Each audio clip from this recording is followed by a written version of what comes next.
expérience assez exceptionnelle. C'est la première fois que nos deux universités font un séminaire conjoint. Et donc, c'est grâce à vous. Je n'ai pas besoin de présenter M. de Gramont, tout le monde le connaît très bien. Je rappelle que nous avons la chance d'écouter un maître des études sur la phénoménologie et la littérature, de la phénoménologie en tant que philosophie première, auteur d'au moins une dizaine de volumes et d'un très grand nombre d'articles incontournables. Donc, merci encore une fois. Nous l'écoutons aujourd'hui sur Levinas, sur l'humanisme et Levinas, l'autre humanisme de la phénoménologie sur quelques pages de Manuel Levinas. Je pense qu'après, nous aurons un peu de temps, si vous nous permettez, de discuter, pour relancer. Voilà, merci. Bien sûr. Bon, je n'ai fait que dire oui, hein, ce n'est pas moi qui ai eu l'initiative de ce séminaire, mais je trouve ça très intéressant qu'on puisse effectivement travailler ensemble, que nos deux universités puissent travailler ensemble. Bon, donc je parlerai de phénoménologie et je parlerai de l'autre humanisme de la phénoménologie à partir de quelques pages d'Emmanuel Levinas. Commençons par une mise au point. Depuis Socrate, la philosophie est ce questionnement radical qui porte sur absolument toutes les croyances. Un questionnement qui ne vise pas à détruire ces croyances, mais d'abord à les comprendre.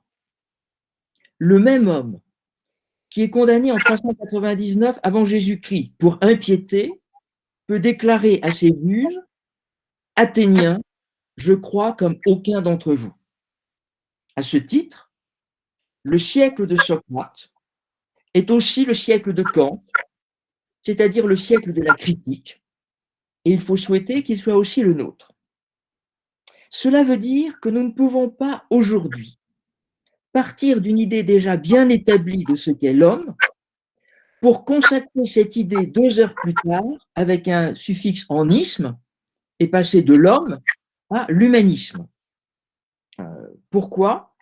Parce que précisément, nous ne savons rien au commencement. Nous ne savons rien de ce qu'est l'homme. Nous ne le connaissons pas. Et ce qui nous est le plus proche, c'est sans doute aussi ce que nous connaissons le moins. C'est un paradoxe que nous pouvons facilement vérifier, que le plus proche est aussi le plus étranger. Voilà, par exemple, ce qu'écrit Platon au début du Critias. Je cite Platon. Le sujet que je vais aborder exige plus d'indulgence que celui de Timée, parce qu'il présente plus de difficultés. Voilà ce qu'il faut s'efforcer d'expliquer d'une façon ou d'une autre. En effet, Timée, lorsqu'on dit quelque chose sur les dieux à des hommes, il est plus facile de sembler dire quelque chose d'adéquat que lorsqu'on dit quelque chose sur les mortels à nous qui sommes des mortels. Il est plus facile de parler des dieux que de parler des hommes, que de parler de nous. Alors, comment commencer à parler de l'homme si l'humain en l'homme est si problématique et qu'il nous manque encore un sol pour poser son idée? Réponse, en partant du questionnement lui-même, en partant de l'idée de philosophie ou de l'idée de phénoménologie, telle que l'idée de phénoménologie prend ses distances avec l'homme comme avec tout objet de pensée pour en questionner le sens. En tout cas, aucune philosophie dans l'histoire n'aura autant que la phénoménologie historique, c'est-à-dire celle de Husserl, posé comme commencement radical et comme condition de possibilité absolument nécessaire la mise à distance de tout objet et de toute croyance. Dans le langage de Husserl, cela s'appelle l'époquet. Il faut perdre sa vie pour la gagner, dit un bon livre. Il faut suspendre le monde pour le comprendre ou pour en constituer le sens, dit à sa manière Husserl. J'ai parlé de commencement radical, et le mot demande quelques explications. Nous pouvons trouver l'explication du mot chez le jeune Marx. Être radical, c'est prendre les choses à la racine. Et j'arrête là la citation. Parce que pour la phénoménologie, la racine de toute chose, ce n'est plus l'homme, comme dans le texte de Marx. Alors, alors quoi? Eh bien, c'est là une bonne question, et c'est là que les chemins bifurquent. Pour Husserl, la racine du monde, c'est l'ego transcendantal, et surtout pas l'ego mondain, l'homme. Pour ce premier hérétique de la famille qu'est Heidegger, la racine de tous les étangs, c'est l'être, si on peut parler de racine chez Heidegger. Après viendront d'autres noms propres et d'autres noms communs. Mais toutes ces entreprises auront en commun un même décentrement par rapport à ce que la conscience naïve ou même une certaine philosophie pourrait tenir pour la première évidence. Un décentrement par rapport à l'ego, moi, cet ego que je suis, moi qui suis un homme. Un jour, il faudra écrire le récit de ces décentrements, de ces renversements, de ces substitutions qui rythment toute l'histoire de la phénoménologie. Au sein de cette histoire, il n'y a pas de doute qu'Emmanuel Lévinas ne soit celui qui est allé le plus loin dans la destitution du moi. Une destitution qui va rendre d'autant plus problématique l'humanité de l'homme telle qu'elle se manifeste d'abord en moi. Pourtant, cette destitution du moi, le grand travail de Lévinas, cette destitution du moi n'entraîne pas celle de tout humanisme possible. Nous le savons bien. Qu'il y ait un humanisme de l'autre homme, pour reprendre le titre célèbre de 1972, humanisme de l'autre homme, ou que le visage, pour reprendre un thème qui est comme la signature de la pensée de Lévinas, soit porteur d'un autre sens de l'humain, nous le savons bien. Nous l'avons lu beaucoup de fois. Alors, plutôt que de répéter une fois de plus des analyses bien connues, le visage, la responsabilité, l'hospitalité, etc., plutôt que de répéter une fois de plus ces analyses, j'ai choisi aujourd'hui de commenter un tout petit texte de Lévinas, à peine 5 ou 6 pages. Un texte où il n'est question ni du visage, ni d'éthique, ni d'autrui, mais où il est question de ce que la phénoménologie, telle que nous la recevons de Husserl, peut dire du sens de l'humain. Ce texte a été publié dans la revue L'Âge Nouveau en 1960, donc il est contemporain de l'écriture de Totalité et Infini, et s'intitule « Le permanent et l'humain chez Husserl ». Il faut le lire comme une étude sur Husserl, mais aussi comme un programme pour Lévinas, et comme le nécessaire soubassement phénoménologique de tous ses écrits, car on n'entre dans Lévinas que par la lecture de Husserl et Heidegger. Donc, la seule originalité de mon intervention ce matin aura été de choisir un texte peu connu, un texte mineur, écrit par une sorte de Lévinas avant Lévinas. Lévinas avant qu'il expose sa pensée du visage, de l'éthique, d'autrui, etc. Et un article qui, en plus, porte sur un auteur, Husserl, qui a toujours voulu tenir la phénoménologie à distance de l'anthropologie. Donc, je lis ces 5 pages. Je commente 5 pages d'un écrit mineur de Lévinas, le permanent, le permanent et l'humain chez Husserl.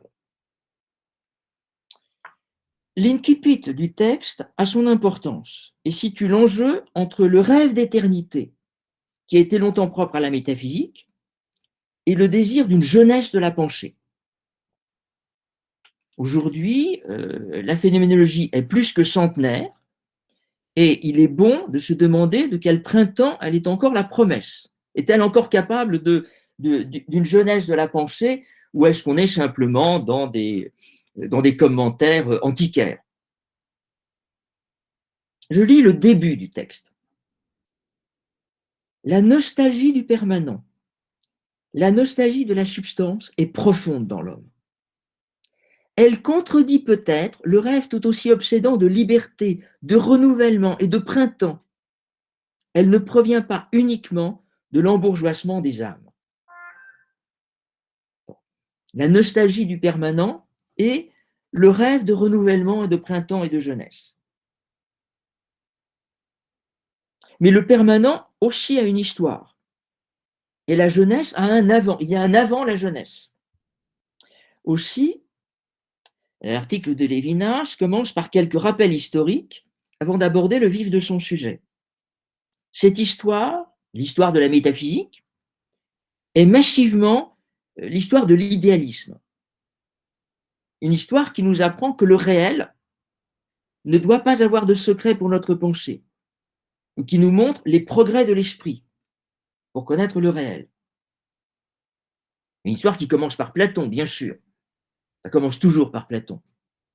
Les idées platoniciennes, ces idées éternelles, sont notre patrie, et nous n'avons de cesse d'en reprendre possession.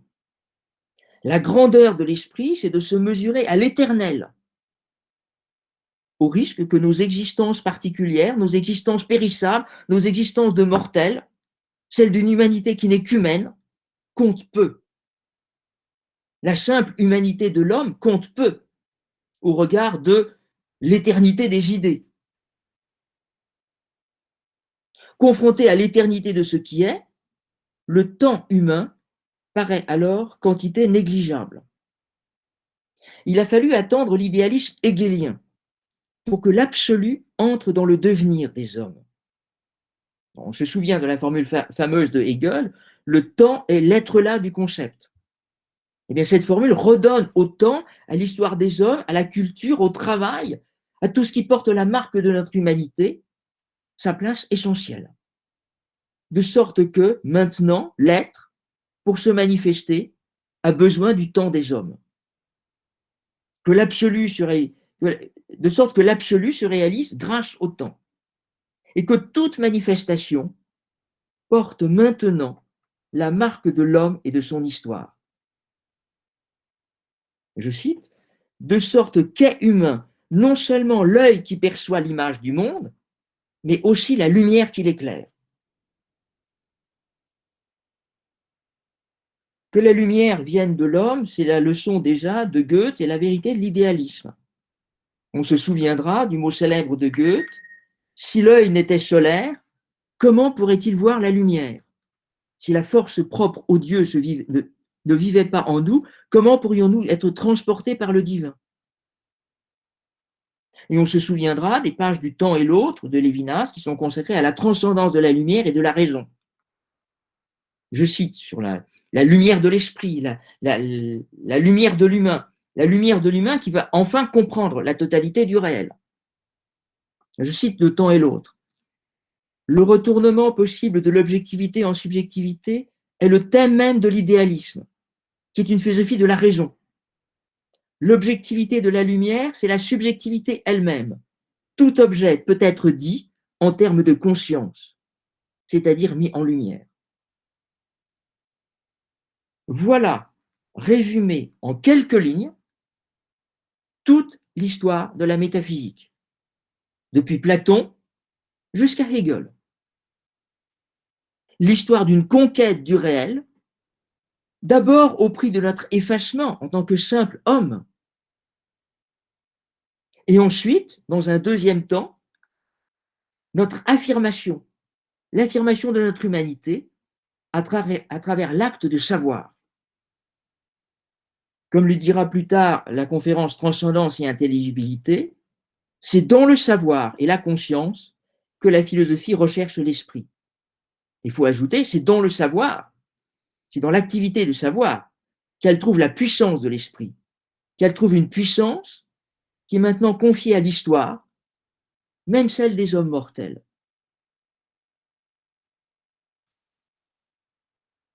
Au soir de l'hégélianisme, voilà en quelque sorte l'hymne que la philosophie peut adresser aux hommes, un hymne aux hommes.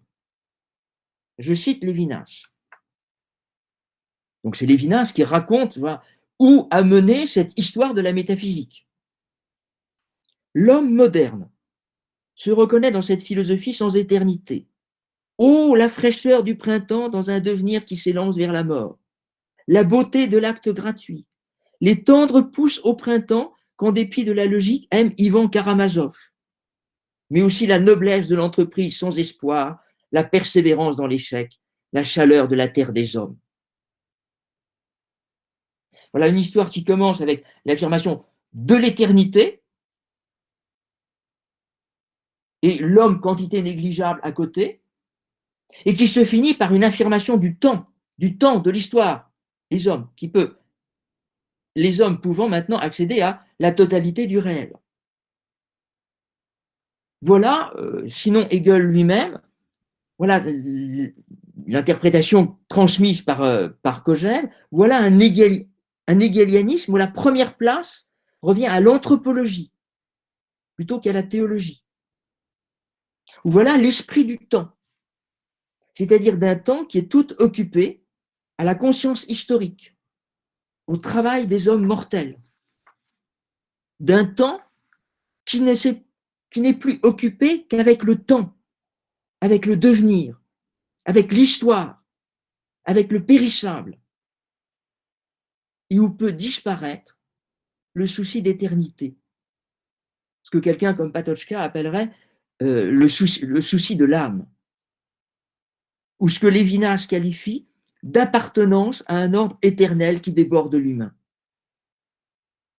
À force de mettre l'accent sur le temps humain, le temps périssable, le souci d'éternité disparaît. Or, la crise du monde moderne, cette crise de l'humanité européenne, qui était tant méditée par Husserl dans ces dernières années, n'est peut-être que ça.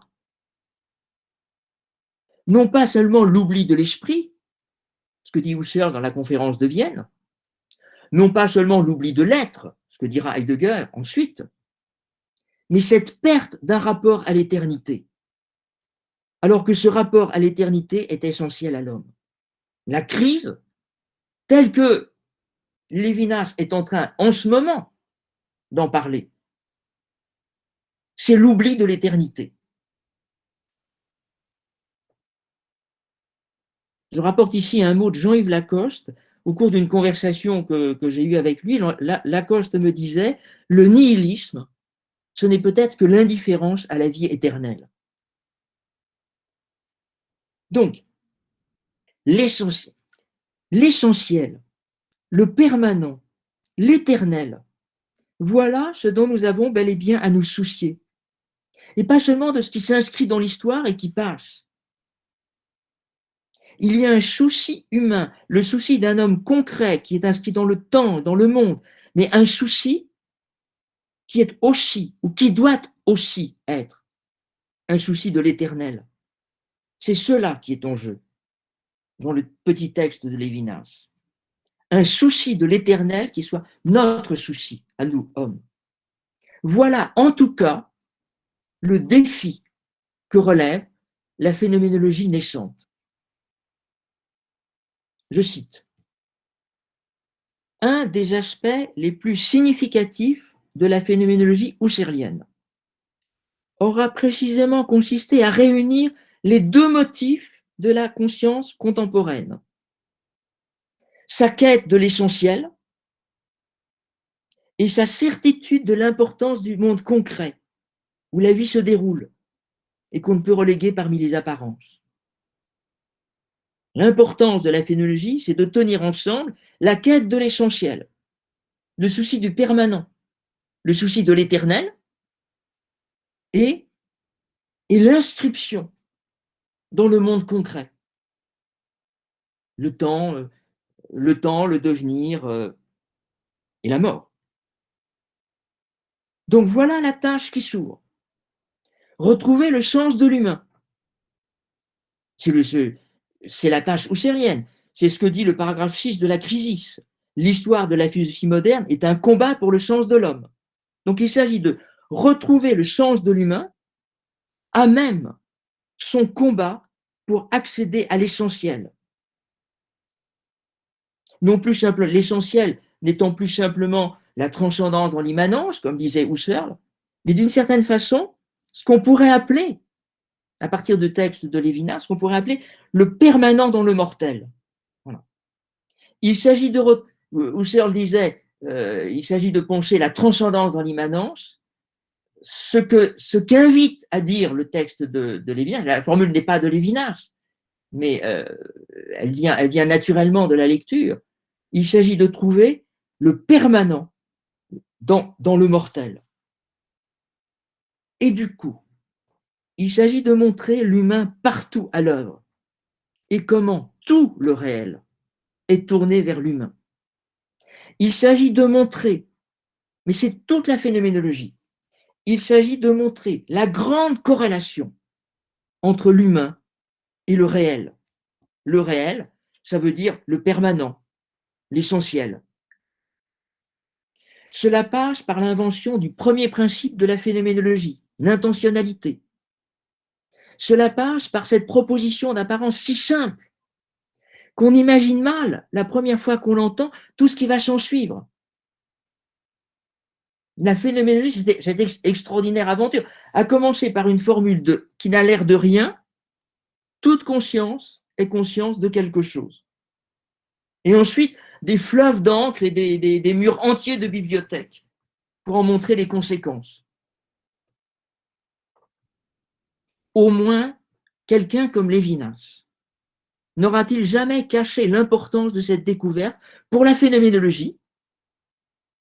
Il l'écrit dans ses études, la phénoménologie, c'est l'intentionnalité, mais l'importance de cette découverte aussi dans l'absolu. L'idée d'intentionnalité apparue comme une libération. Et dans les articles En découvrant l'existence, avec Husserl et Heidegger, l'idée d'intentionnalité est une libération. À condition, bien sûr, d'interpréter comme il faut les deux pôles de la corrélation. Le pôle homme, conscience, sujet, et le pôle chose, monde, objet. Ce qui passe par un double travail pour déchoséifier et déréifier l'homme. D'un côté, déchoséifier l'homme, que l'homme ne soit plus compris comme une chose. Et de l'autre côté, pour humaniser les choses. Déchoséifier l'homme et humaniser les choses. Déchoséifier l'homme, ça ne pose aucun problème pour un phénoménologue. Pas plus que déréifier ne poserait de problème pour un marxiste qui aurait lu Lukács. Dans la lettre que Heidegger adresse à Husserl le 22 octobre 1927, où il expose leurs différends à propos de ce qu'est la phénoménologie, Heidegger commence par noter « Nous sommes d'accord sur le point suivant ». Et tous les phénoménologues seront d'accord. L'étang au sens que vous nommez monde ne peut pas être éclairé dans sa constitution par un retour à un étang du même mode d'être. Le monde d'un côté est la conscience, l'homme, le Dasein de l'autre, n'ont pas le même mode d'être. Donc il n'y a ni sujet, ni le sujet, ni le Dasein, ni l'homme, parce que c'est de lui qu'il s'agit, ne sont une chose, avec le même mode d'être que toutes les choses qui sont dans le monde. Donc il n'y a pas de difficulté à dire, à déchoséifier l'homme, qui est un point sur lequel tout le monde est d'accord. La difficulté est ailleurs, elle est de l'autre côté. Quand il s'agit d'humaniser les choses, quand il s'agit de voir le réel en tant qu'il est tourné vers nous, hommes, et de le voir ainsi avec les yeux de Husserl. Alors, il y a, dans ce commentaire, il y a une certaine violence à dire que personne n'a mieux que Husserl combattu la déshumanisation du réel. La formule est de Lévinas. personne n'a mieux que Husserl combattu la déshumanisation du réel. Husserl prenant toujours ses distances par rapport à l'anthropologie, Husserl parlant de l'ego transcendantal, mais pas de l'homme. Donc, là, la violence est certaine. Mais il y aura une autre violence quand quelqu'un comme Fink présente la méthode phénoménologique comme la réduction comme une opération de déshumanisation. Je ne suis pas sûr de suivre la lecture de Fink. Mais comment faire? Comment comprendre ça? Les recherches logiques, par exemple, ont toujours insisté sur le fait qu'un a priori matériel n'était pas propre à notre humanité. Un a priori matériel s'impose à tous, et pas simplement aux hommes. Et ce n'est pas en tant qu'homme que nous pouvons avoir une vision des essences. C'est la raison pour laquelle, dans ce premier grand texte de Husserl, que sont les recherches logiques, à un moment donné du tome 1, il y a des anges qui traversent le texte de Husserl. Voilà. J'aime beaucoup c'est une page assez extraordinaire au milieu d'un travail logique assez aride, on peut dire assez aride. On voit apparaître un ange qui fait des mathématiques pour montrer qu'il fait des mathématiques comme nous. Et donc que les mathématiques ne sont pas simplement une chose humaine.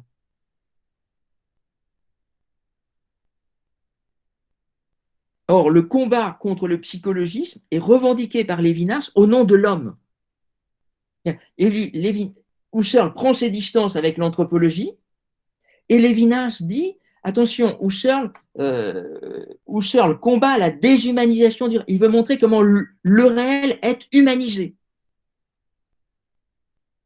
Il le montre à travers son combat contre le psychologisme, qui est un combat mené au nom de l'homme, et pas pour nous détacher de ce qui serait simplement la psyché humaine.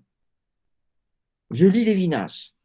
Donc Lévinas réinscrit de l'humain là où Husserl voudrait s'en détacher au nom de l'ego transcendantal, au nom de la réduction.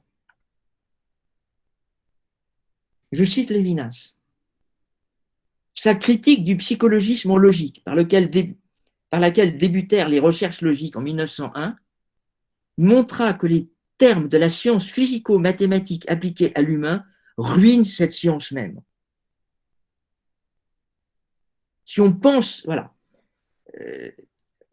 phrase difficile, peut-être qu'on comprend mieux si on regarde la phrase qui précède.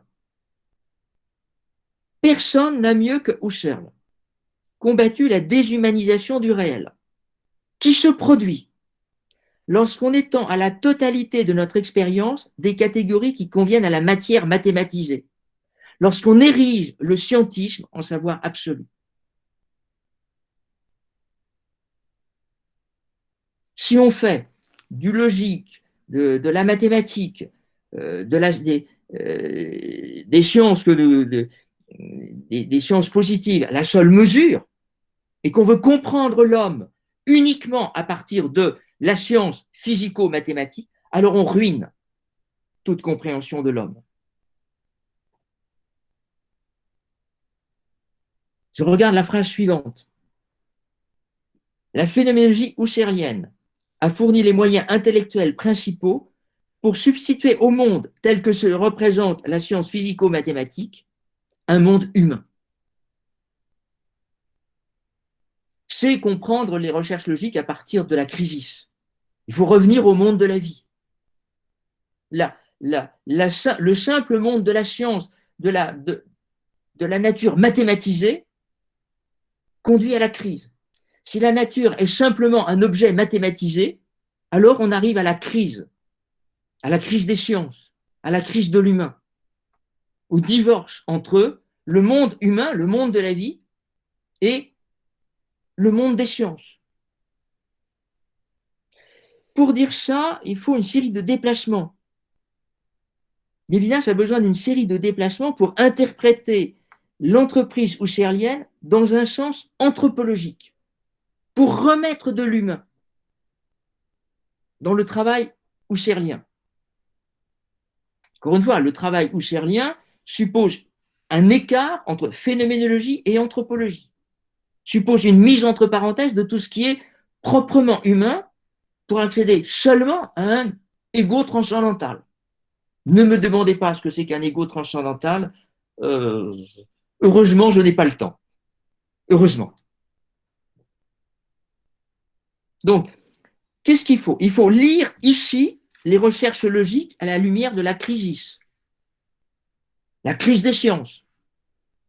Il faut lire l'ouvrage inachevé, La crise des sciences européennes, où il est avant tout question de gagner la subjectivité transcendantale. Il faut lire le grand livre de Husserl, où il est question de la subjectivité transcendantale, à la lumière de la conférence de Vienne, la crise de l'humanité européenne, où il est bel et bien question de l'homme. Un husserlien de stricte obédience, attaché à l'idéalisme transcendantal, verra ici une dérive. La dérive du transcendantal vers l'anthropologique, l'empirique. Il y verra une de ces nuances négligeables en apparence, mais qui décide de toute l'orientation de la philosophie. Une formule de Husserl dans les méditations cartésiennes. Seulement Lévinas appartient à cette génération de phénoménologues qui découvrent dans la phénoménologie la jeunesse d'une pensée qui est tournée vers le concret, qui lit les textes de Husserl, non pas comme des textes idéalistes, épurés, éthérés, qui nous arrachent au monde que nous connaissons pour être simplement dans une conception transcendantale, mais qui cherchent à comprendre le concret. Il peut écrire, c'est ainsi que Lévinas peut écrire, dès 1940, dans un article qui présente l'œuvre de Husserl, tout ce courant d'idées que Jean Wahl a pu caractériser comme allant vers le concret, véhicule aussi les méditations de Husserl. Un Husserl concret et qui du coup est tourné vers l'homme. Alors évidemment, cette génération de phénoménologues qui voient la phénoménologie comme de phénoménologues français, qui découvrent Husserl et qui voient dans la phénoménologie un tournant vers le concret, a découvert Husserl en même temps que Être et Temps. C'est-à-dire la facticité du Dasein.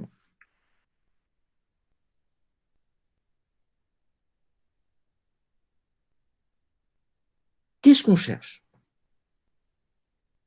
Que cherchons-nous? Nous cherchons à penser l'homme à partir de l'idée de phénoménologie. Que dit la phénoménologie à son point de départ?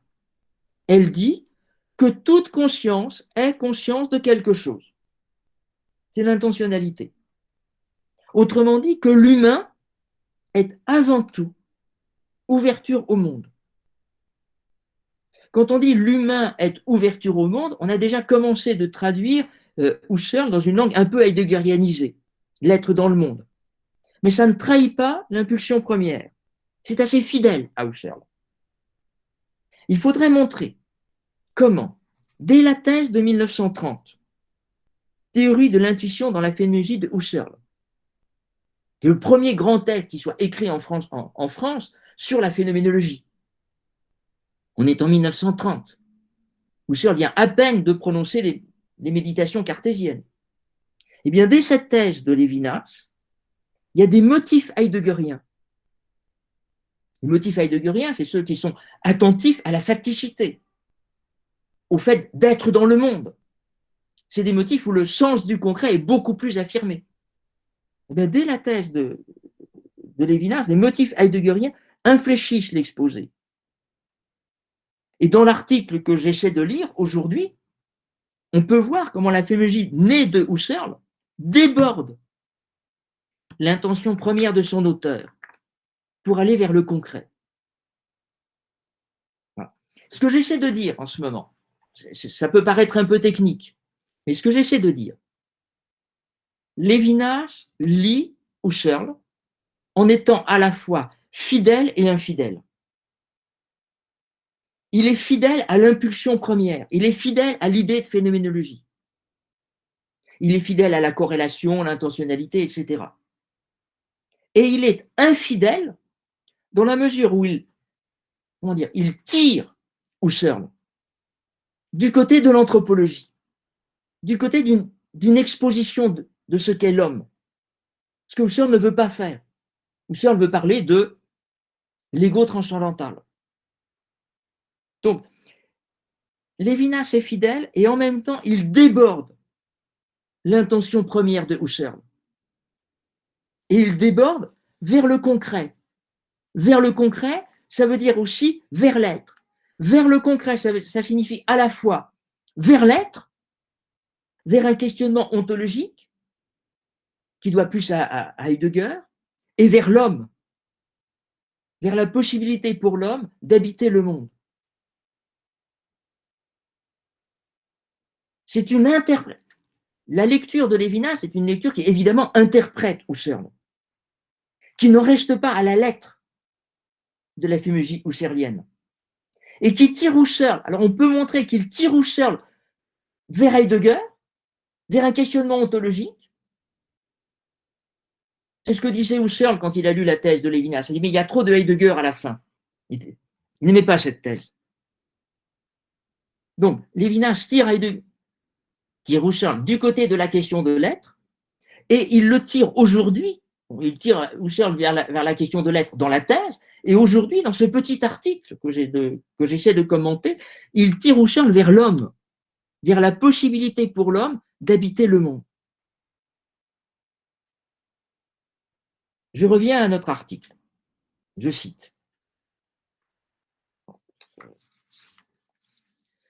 L'intentionnalité indique davantage. L'intentionnalité indique davantage. Les idées générales, les idées relations ne courent pas comme les rêves au fond d'une âme aveugle. Elles fraient des voies d'accès à l'être. Elles ont une portée ontologique. Désormais, contre tout positivisme, des structures idéales déterminent le monde réel. L'intentionnalité, qui traverse toute notre vie affective et active, confère la dignité de l'expérience objective à tous nos engagements concrets. Les valeurs appartiennent au réel, tout comme les structures idéales. Et là, la phrase qui est importante, le réel est humain et habitable. Ça commence par une description de l'intentionnalité très fidèle, et ça se finit par une phrase qui aurait surpris Husserl, le réel est humain et il est habitable. Donc il y a une manière de lire, d'interpréter et de déborder la lettre de Husserl. Il faut être attentif à ce débordement de l'intention première des écrits husserliens. Ce débordement, me semble-t-il, n'appartient pas seulement à toute herméneutique. L'herméneutique, c'est toujours interpréter, ça veut dire c'est toujours dire plus que ce qui a été initialement écrit. Mais ce débordement appartient aussi à l'intentionnalité elle-même. Parce que l'intentionnalité va nécessairement au-delà de son objet. L'intentionnalité, c'est quoi? C'est la découverte que toute conscience est conscience de quelque chose et en plus. Et il y a un et en plus. Toutes les études qui sont rassemblées en découvrant l'existence avec Husserl et Heidegger le montrent. Le fait majeur de l'intentionnalité tient à ce que celle-ci ne se dirige pas simplement vers un objet, mais qu'elle vise toujours plus que ce qu'elle vise. Elle vise toujours davantage. Husserl n'aurait pas découvert grand-chose s'il s'était contenté de donner un nom nouveau au rapport sujet-objet. Mais le propre de l'intentionnalité, c'est de découvrir des horizons cachés qui débordent le simple objet, en même temps qu'il lui donne sens. L'intentionnalité porte sur un objet et sur des horizons qui étaient cachés. Le malheur de Husserl pour Lévinas, et qui est relevé dans toutes ses études, c'est d'avoir recouvert sa propre découverte, d'avoir rabattu l'essentiel de sa pensée de l'intentionnalité, sur les simples actes objectivants. Husserl s'est concentré sur l'objet, la visée de l'objet. Mais ce que veut faire Lévinas, c'est libérer l'horizon caché, qui est aussi visé par l'intentionnalité. Et l'article de 1960 que j'essaie de lire, cet article sur le permanent et l'humain chez Husserl, ne veut retenir que les possibilités qui s'ouvrent grâce à Husserl.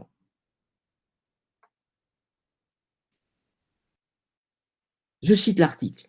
Husserl a surtout montré que l'intention de la conscience qui vise un objet se tient en fait dans un contexte de pensée qui à la fois déborde le thème visé et lui confère un sens.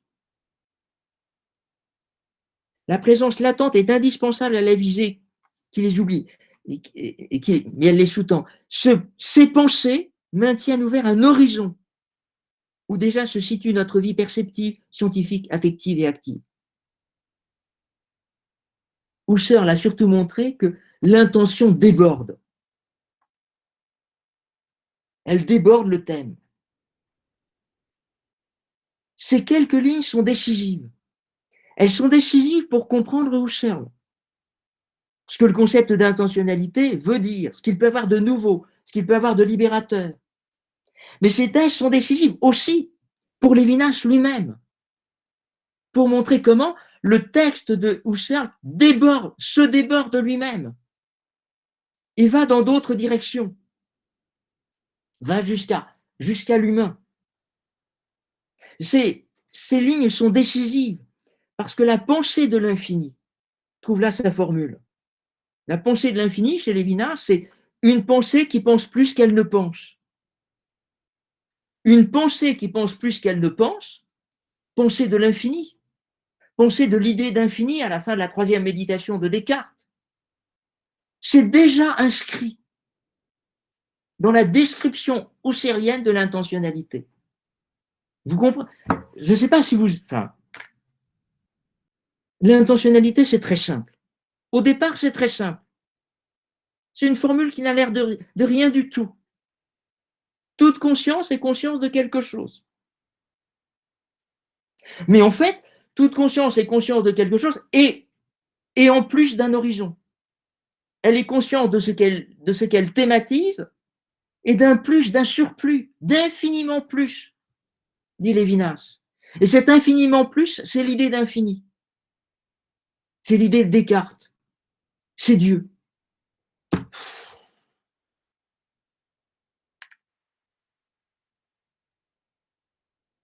Ces quelques lignes expliquent pour moi la paradoxale fidélité de Lévinas à Husserl, jusqu'à son infidélité, faire dire à Husserl plus qu'il ne dit, lui faire dire quelque chose sur l'humain, l'humanisation du réel et l'habitation du monde par l'homme.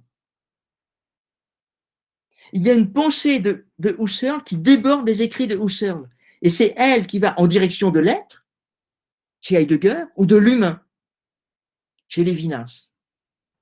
Ce qui autorise la première conclusion de l'article. Je cite, « L'idée d'intentionnalité conduit ainsi, plus profondément encore que la réflexion sur les sciences mathématiques, vers une humanisation de l'univers et de la raison. L'idée d'intentionnalité conduit à l'humanisation du monde. L'être jaillit à partir de l'histoire où tournoie l'humain, sans avoir besoin d'aucun fondement, d'aucune solidité. » Point. C'est la conclusion, c'est pour moi la première conclusion de l'article. L'intentionnalité conduit à l'humanisation du monde. À ce moment-là, les réflexions de Lévinas pourraient s'arrêter.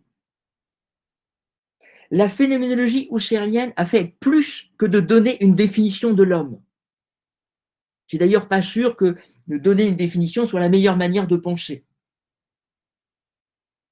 Ce qu'a fait la phénoménologie husserlienne, c'est qu'elle a indiqué comment l'humanité de l'homme peut se montrer à l'œuvre dans sa manière d'humaniser le réel.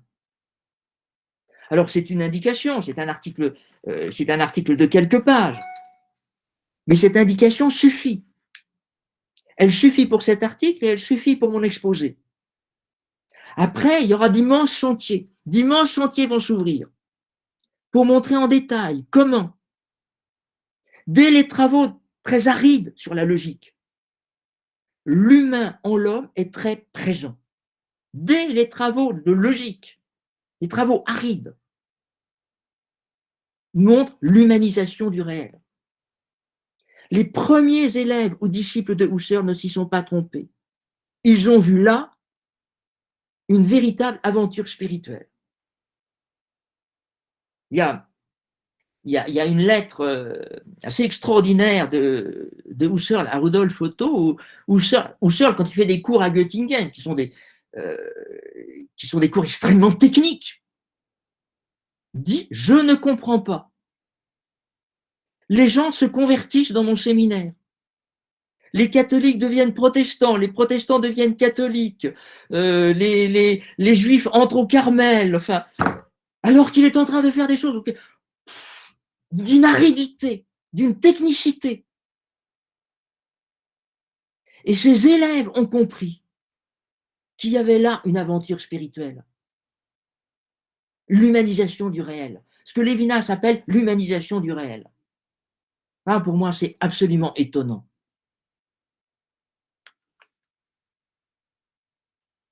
Je crois que le séminaire de master le plus difficile que j'ai fait, que j'ai pu animer, c'était un séminaire sur les recherches logiques. Et encore, j'avais choisi la 6e. Alors, on s'est arraché les cheveux pour arriver à lire ce texte. Donc, avoir des extases en lisant les recherches logiques, c'est assez fort. Donc, dans cet article de Lévinas, dans ces pages très programmatiques, Lévinas choisit de revenir sur le style de la pensée husserlienne. La phénoménologie, ce fut d'abord le mot d'ordre d'un retour aux choses mêmes, pour retrouver la réalité en original et les choses en elles-mêmes. Ça supposait de quitter les discours qui se sont accumulés dans l'histoire, la littérature philosophique, l'érudition, pour se consacrer à des travaux qui sont pauvres en nom propre. Mais cette pauvreté est l'envers d'une naïveté retrouvée, d'une bonne naïveté, d'un contact premier avec les choses, pour que les choses nous enseignent elles-mêmes. Il faut que la lumière vienne des choses elles-mêmes, et pas des ouvrages qu'on leur a consacrés, des ouvrages qui se sont déposés sur les choses.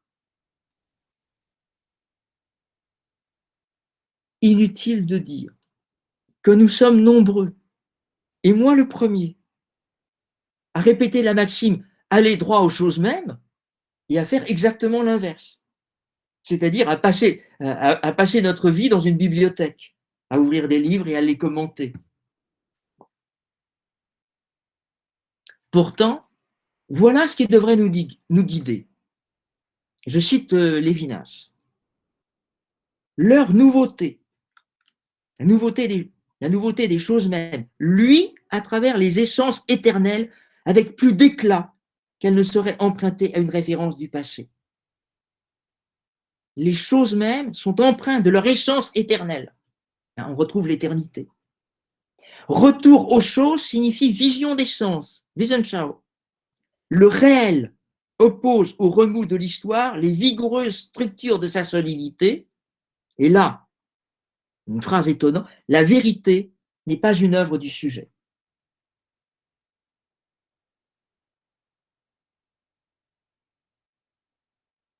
Qu'est-ce que ça veut dire? La promesse de la phénoménologie, c'est de retrouver la nouveauté des choses mêmes. Le passage que je viens de lire commençait par la nouveauté des choses. Il s'agit de retrouver la nouveauté des choses mêmes et en même temps leur essence éternelle. Retrouver en même temps le nouveau et l'éternel. Donc il faut voir là,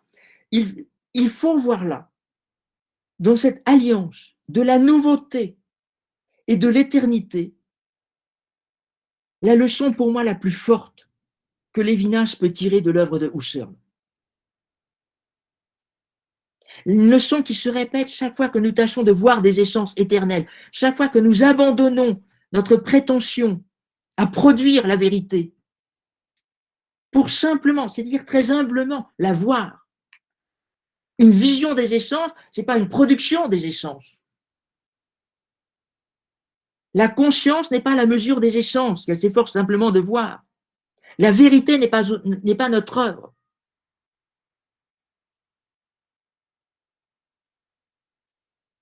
Dans un entretien qu'il accorde en 1976 à la mort de Heidegger, Patočka cite pratiquement la même phrase. Il apprend à un livre de Masaryk. Masaryk disait « L'homme n'est pas maître de la vérité ». C'est une phrase de Masaryk, c'est-à-dire d'un compatriote de Husserl. Ils sont nés tous les deux en Moravie. Mais c'est aussi une pensée qui est fidèle à Heidegger, au Heidegger de la Quéreux, au Heidegger du tournant.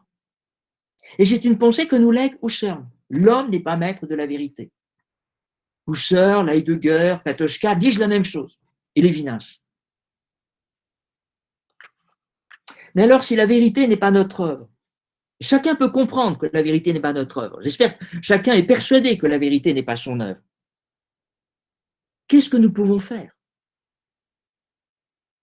Est-ce que nous sommes revenus au platonisme, à ce premier moment de l'histoire de la métaphysique, qui était évoqué au début? C'est-à-dire ce moment où le regard se porte au-devant du visible, mais ne lui apporte rien. Lévinas ne s'explique pas sur le sens à ce moment-là qu'il faut donner à l'humanisation du réel. Comment dire à la fois? Comment dire à la fois? Il y a une humanisation du réel et le réel n'est pas notre œuvre. Il y a deux propositions qui sont avancées dans l'article. L'humanisation du réel et le réel n'est pas notre œuvre. Deux propositions qui semblent se contredire. Lévinas ne s'explique pas. C'est-à-dire qu'il va falloir chercher tout seul une manière de concilier les deux. Il faut chercher par nous-mêmes. Et pour ça, eh bien, il faut revenir au point de départ, revenir à l'idée de phénoménologie, revenir à l'intentionnalité. Donc là, je déborde l'article de Lévinas. Lévinas, Husserl les déborde de son intention première, je déborde l'article pour essayer de justifier l'alliance de ces deux affirmations. L'humanisation du réel, la vérité n'est pas notre œuvre. Donc je repars de l'intentionnalité. Toute conscience est conscience de quelque chose. Elle est tournée vers les choses. Cette formule canonique, toute conscience est tournée vers les choses, on appelle une seconde, où les choses sont tournées vers nous. La formule de Lévinas en découvrant l'existence avec Husserl et Heidegger, la formule de Lévinas, c'est les abords de l'être sont prescrits par l'être. Les abords de l'être sont prescrits par l'être. Donc, d'un côté, il y a la conscience qui sort de soi et qui s'ouvre au monde, et de l'autre, il y a l'être qui commande les démarches de la pensée. Mais ces deux côtés se rejoignent dans la corrélation. Ce qui signifie que les chemins de l'être appartiennent à l'être, mais que ces chemins de l'être sont aussi les nôtres. L'humanisation du réel n'a rien à voir avec une mainmise sur les choses. L'humanisation du réel, ça n'est pas la production des choses. Mais l'humanisation du réel s'avère une obéissance au commandement de l'être. Quand l'être lui-même commande ses abords. Quand l'être lui-même commande ses abords. Et l'être lui-même, ça veut dire l'essentiel. Ça veut dire dans l'être lui-même le permanent. Ça veut dire l'éternel.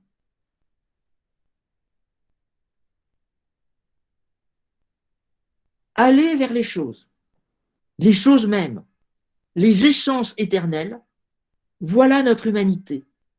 Voilà l'assignation qui est venue de l'être lui-même. C'est pas simplement une injonction qui me vient de l'autre, du visage. On connaît tous les textes de Lévinas, où l'autre nous appelle, nous commande. Mais là, si j'essaie de comprendre ce petit texte, le commandement ne vient pas de l'autre. Le commandement vient des choses. Elle vient du réel. Elle vient de ce qu'il y a d'éternel dans l'être. Voilà en tout cas ce que je peux lire entre les lignes de ce petit article où Lévinas revient sur les textes de Husserl. Je ne peux pas en dire beaucoup plus, ça demanderait d'immenses sentiers. Ça demande en tout cas, pour arriver à tenir ça, de maintenir un difficile équilibre. L'équilibre, la corrélation conscience-monde, mais la corrélation maintenant humain-éternel. Il faut arriver à tenir la corrélation de l'humain et de l'éternel. Et reprendre à nouveau frais la promesse de cette pensée, au risque de faire dire davantage à Husserl, ou bien au risque de choisir dans Husserl certains pans de sa philosophie, un pan de l'œuvre plutôt qu'un autre. Lire Husserl en philosophe et pas simplement en historien. Ça veut dire décider ce qu'il faut retenir et éventuellement ce qu'il faut écarter. Cette question-là, qu'est-ce qu'il faut retenir de Husserl? Cette question-là engage toute la phénoménologie de Lévinas. Impossible de la traiter en quelques lignes ou en quelques minutes. Mais Lévinas donne deux indications sur ce qu'il faut retenir de Husserl. C'est vraiment à la fin de l'article. Je suis désolé, je suis un peu long. Je voudrais arriver à ma conclusion. Première direction. Que faut-il retenir de la réduction? La réduction transcendantale, ce maître mot de la phénoménologie historique. Que faut-il retenir?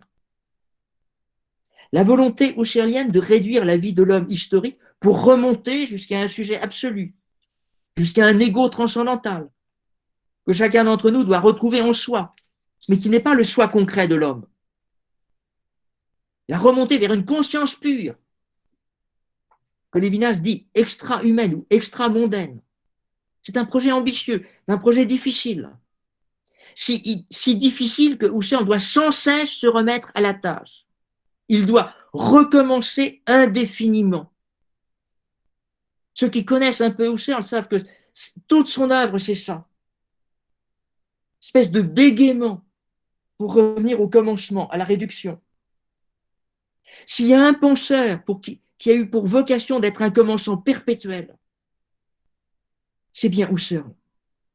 C'est lui qui, au soir de sa vie et d'une œuvre qu'on sait immense, avouait « il faut tout recommencer ».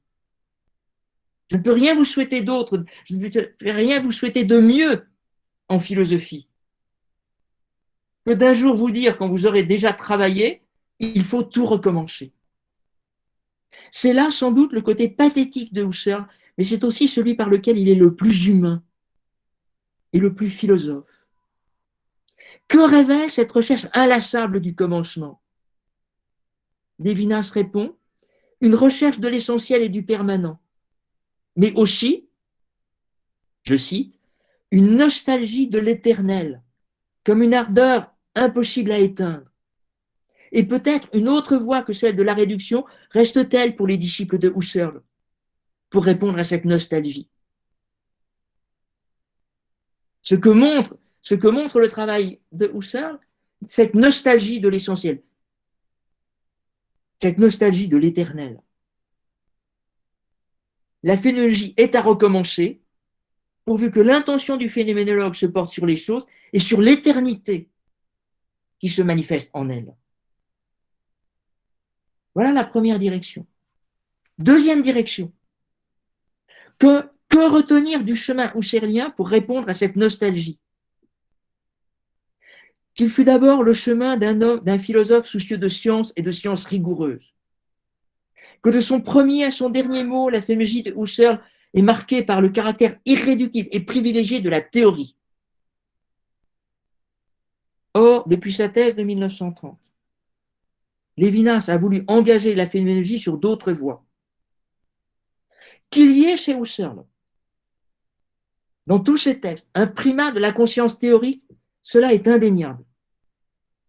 Mais la fécondité du principe d'intentionnalité invite à déborder la lettre de Husserl. Là encore, il y a d'autres voies à frayer. Et il faut être sensible à ce que la théorie husserlienne rend possible. Que rend possible la réduction? La réduction montre la liberté de l'homme par rapport au monde. Et ce sont les dernières lignes de l'article de Lévinas sur cette liberté. Une attitude, je cite, une attitude théorique déjà libre par conséquent à l'égard du monde où elle s'engage.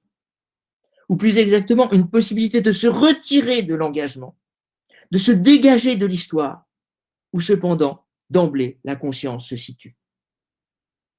Donc, ce qui est en jeu dans l'acte de suspendre le monde, c'est pas simplement la volonté de savoir, c'est pas simplement la science, c'est la liberté.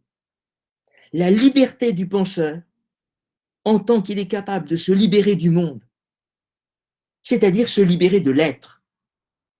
Et on voit jusqu'où ça ira chez Lévinas, se libérer de l'être, autrement qu'être. Bon, je conclus. Recommencement et liberté. Ce sont ces deux leçons, recommencement et liberté. Husserl recommençant sans cesse la même tâche, et à travers la réduction, montrant notre liberté à l'égard du monde. Recommencement et liberté, ces deux leçons reviennent au même, et traduisent dans l'aventure de la pensée une manière d'être de l'homme, une manière qui se libère de l'être pour tout recommencer. La promesse d'une jeunesse continuelle d'être, c'est-à-dire justement cette promesse qui est adossée à l'éternité. C'est cette promesse adossée à l'éternité par laquelle s'ouvrait notre article. Alors, il n'y a rien d'étonnant à ce que l'ouvrage de 1972, qui est consacré expressément à l'humanisme, l'humanisme de l'autre homme, cet ouvrage se conclut précisément par des considérations intempestives sur la jeunesse. Ce sont les dernières lignes d'humanisme de l'autre homme. La jeunesse cesse d'être l'âge de la transition et du passage pour se montrer humanité de l'homme. Voilà.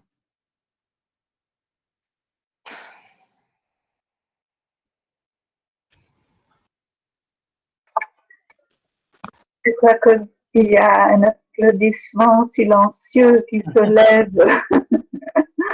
Je suis désolé, c'est un peu... Merci beaucoup, Jérôme. Merci beaucoup. Vous nous avez révélé un texte éblouissant